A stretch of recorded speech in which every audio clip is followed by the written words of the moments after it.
afternoon. It's been about a week since me and Toby was last tinkering on the bike, and we've done a few more bits and pieces to it. Most recently are the mirrors. Here they are in all their glory. And these, well, first of all, it's incredibly windy today, so if you can't hear me so clear, I apologise. I'll do my best. But yeah, I picked up these off eBay, and if anyone's interested, I will give you guys a link. But you know, they're brand new and pretty standard generic mirrors. Black at the front, silver stems. But they look stunning, and this is the best bit about them. They were £5 for the pair. £5. Where we were looking at some that were second-hand Honda mirrors that were like £22 to £25 each. So £5, absolutely brilliant. So they're the bargain of the project so far, and I think they look great. So the front end profile is already looking pretty cool with the proper indicators on there now as well.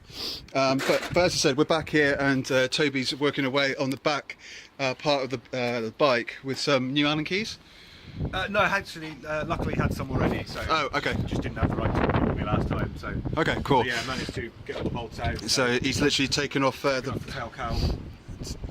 And we're going to get the rear indicators on, I'm assuming. Yeah, that's the idea, because I couldn't get to them without taking this off, and it's a good excuse to take it off and give it all a good clean anyway. You can see some nice little spiders' nests in there, so in fact there's one right there. So, oh yeah, lovely. We'll get the wildlife out of there, and make sure the electrics are okay as well at the same time. Okay. Sounds good, and we'll get rid of these nasty looking indicators and get on the more traditional square indicators on the back to make the whole thing look a bit more well, just look a bit more what we want it to look like. So without further ado, we'll get working, and I'll give you another update in just a few moments. Okay, so Toby's been ploughing on with the rear indicators. We've got one on there, you can see it, there we go, on the back. We're just in the process of getting the second one on, but it's been a bit fiddly with the length of cables. Is that right, Toby? Yeah, that's right. The obviously, you know, they had the same problem when they fitted this last set. The cables aren't quite long enough to run to the proper connectors, so we've got just a bit of a bodge job in terms of soldering the wires together. It'll do the job. I could do with some connector blocks to make it a bit tidier. Yeah. But it'll work. Okay. All right.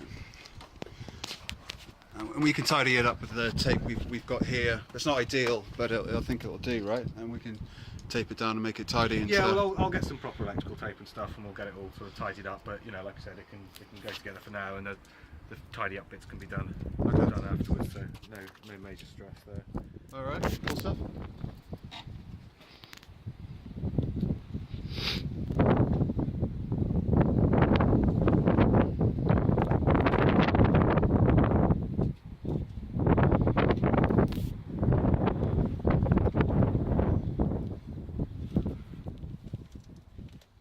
Alright, so here we are, all done. Toby is yet again proving his skill, and got these all hooked up, and I don't know if you can make that out, but they are working, and again look great on the back there. So in my opinion, and in our opinion, look much better than the third-party indicators that were on there previously, and a lot more visible when we're actually on the bike as well. We'll actually do the job as well, which is more important. And that was, just for clarification, that's what we were going for. Not only the cosmetic side of things, but functional as well, because the other ones were just next to useless for daytime riding. You just really couldn't. So we're going to get this all strapped back into place and bolted all on, and I think we might look at exhausts. Or is that happening another day? No, still going to try and get the okay. I need to get that free. I think I know what I'm doing with it now. So, pull my rubber mallet. Okay. You know, which is every man's friend. So, so yeah, see how we get on with that. So that's going to be the next one. We'll get all that back on, and then we'll try and get the exhaust taken off to make those a bit more presentable. So we'll give you an update in just a moment. Okay, unfortunately the wind isn't getting any better, so I'm hoping you guys can hear me over all this wind noise. I can't do anything about it. But you can see there both the indicators are on and successfully wired up. and the rear end is now looking much better. So that's all done. We're now going to have a look at taking the exhaust system off. Yep. And we're going to take off the slip-on first. Yeah, I'm going to do it in pieces. Take off the slip-on muffler through the middle pipe next, and then see if we can get these header pipes off the manifold. Yeah. Having done a bit more research, if you remember last time, I wasn't sure if I'd missed a bolt. Yeah. Or if it was a bit of rust weld. Well, it turns out it is just a bit of rust weld. Yeah. So, Trusty, old, reliable. trusty, reliable rubber mallet, and we'll get it off. And hopefully, it's in not too bad a shape. Awesome. All right, let's go do it. Okay, so there we go. We've got Toby set up down there, attempting to take off the exhaust slip on the can.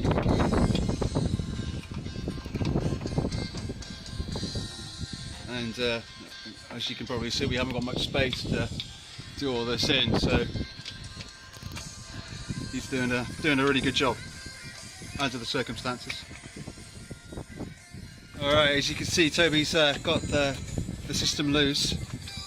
Well, it's free weaving there, and it's just a case of getting the rust off the seal to get the last two pipes out, and that's the only thing that's stopping us at the moment, because all the other nuts and bolts have been taken off. So we're very near getting the system taken. We just literally that second got the system off. So they're the holes right there, and there's the exhaust system.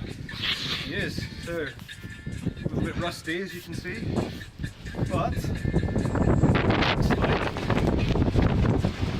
it might just be surface rust. Yeah, it's taking a bit of a pounding there underneath it. Yeah, it really does just look like just needs a bit of attention. And then our general plan at the moment is to sandblast it or clean it up at least, and then wrap them. But yeah, there we go.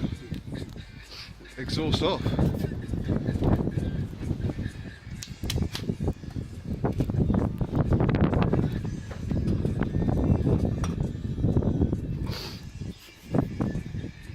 Very good, well done. Excellent. All right, so as you've just seen, we've literally taken off the entire exhaust system there, and we've had a bit of a closer look at it, and we're not going to be able to break it down, unfortunately. It's just been on there far too long, and if we look at taking it apart, the risk is much higher of actually damaging the metal. So we have to leave it as one system, one tube. And if we take it to get it cleaned up anyway, what we'll probably be able to do is get them to get it in a big vise, get a heat gun on it. Yeah. And take it apart safely. If we start bashing it with a hammer, it's going to make a mess. So, yeah, absolutely. So we'll take it. We'll find a local friendly metal worker, and we'll get that looked at and tidied up. Yeah. And we still haven't got our parts for the gear, shifter, and brake lever. We're still waiting on them to come through. So as soon as they're through, then we'll get them all fitted up. But the indicators are all done. We've got the mirrors. Now we've got the exhaust system off, and then we'll wrap it with the motorcycle wrap. I don't think it's a specific name for it. The exhaust wrap. Exhaust wrap, yeah. And we'll just have everything for it, and then it'll be ready to ride, essentially, which is the exciting thing. So we're really close to getting it on the road now. We're just waiting on the parts, and then we'll get the exhaust back on and make it look a little bit more pretty. Then we'll be riding. Yep. So it's all good news. So it's been a pleasure. All right.